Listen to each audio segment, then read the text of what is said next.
Guys, this is WH-freaking-O, okay? Ronald Reagan's station. Unlike politicians, we don't get away with flip-flopping and lying to folks, especially in this era of podcasting. Okay, we have to tell you the truth.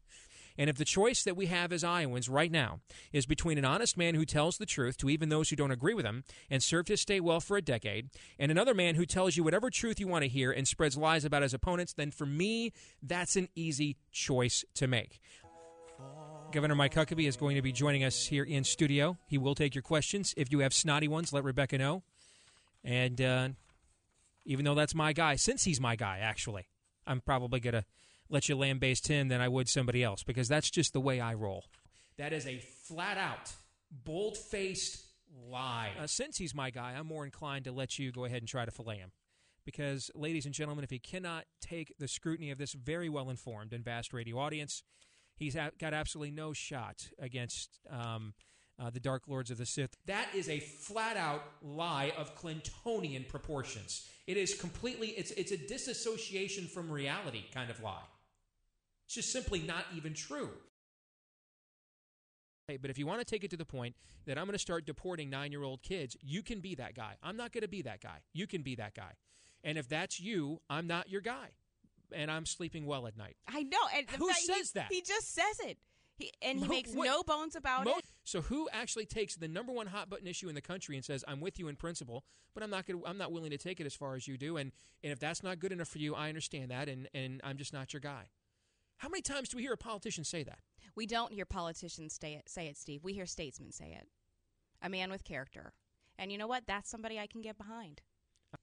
Whose responsibility in your state was it, Jim, for deporting illegals?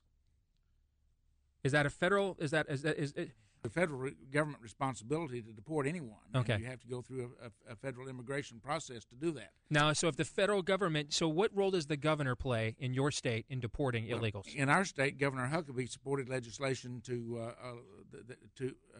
allow us to cooperate with the federal officials. Okay, so if they don't deport illegals, okay. Does the governor have the authority, for instance, to call in the National Guard or any kind of state authority to have them removed from his state? Well, I don't think that was ever an issue in Arkansas. We do have illegal immigrants there, but nothing that would, in my view, justify calling out the National Guard. Only one candidate for governor supports Arizona's tough illegal immigration law, Bob Vanderplatz. Chet Culver and Terry Branstad want to wait for the federal government to do something about illegal immigration. We've waited long enough.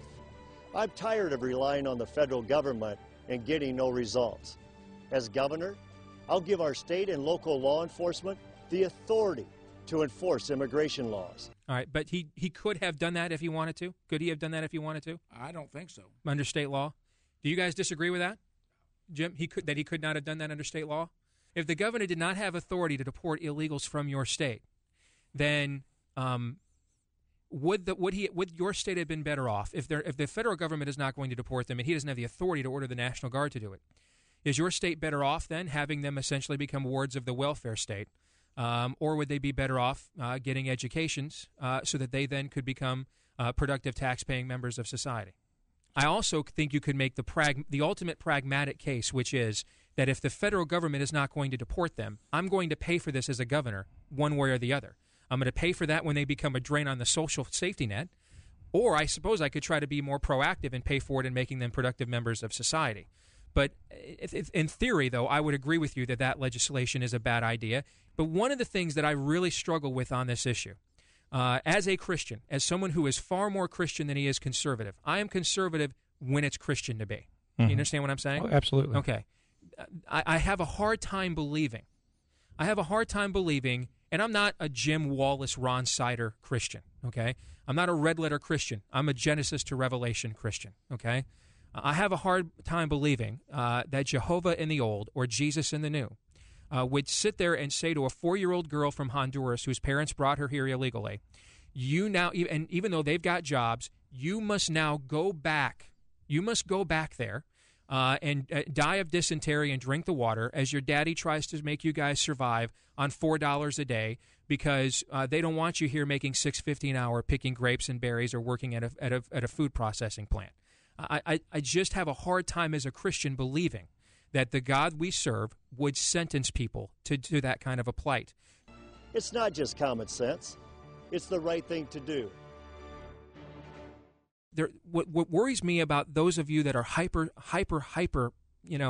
worked up on this issue is I don't hear grace. I hear a lot of truth. I hear a lot of law, but I don't hear a lot of grace. I don't hear a lot of sympathy for. Listen, I live in a $230,000 house out in West Des Moines. Okay, I make a very nice living doing this on this radio station. I can't even begin to envision what it's like. Okay. Living in some of the squalor that some of those people have to go through that do come across the border. My biggest problem this week, Jim, is we had an ice storm and I didn't get my DirecTV Big Ten Network in HD for 2 days. Okay, let alone that my kids couldn't drink the water.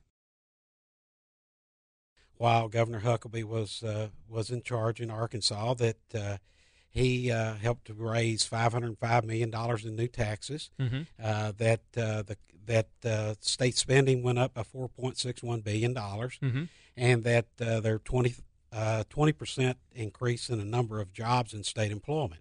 Others are claiming that Governor Huckabee is a liberal on taxes. The reality is the state tax burden was the same when Governor Huckabee left office as it was when he arrived. He cut capital gains taxes and other taxes 94 times. He did approve 2 major tax increases. One was set by voter referendum to fix the worst roads in America, and the other was set by state Supreme Court order to fix some of the nation's worst schools.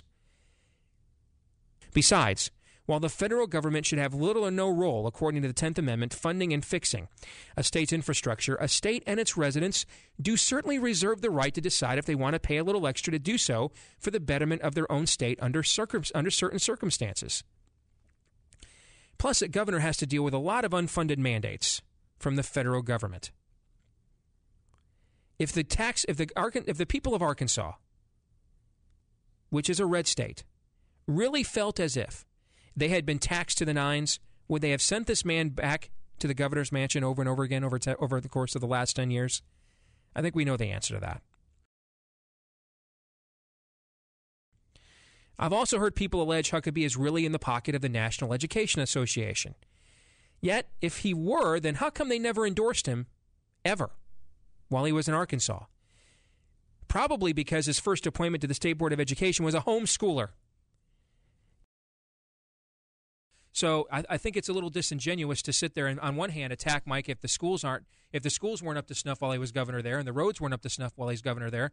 Then if he does something about it, you attack him because now he's tried to do something about the schools and the roads. That's correct. Okay. I mean, we all agreed that there was a problem. Okay. But there were alternative methods to solve that problem other than a tax increase.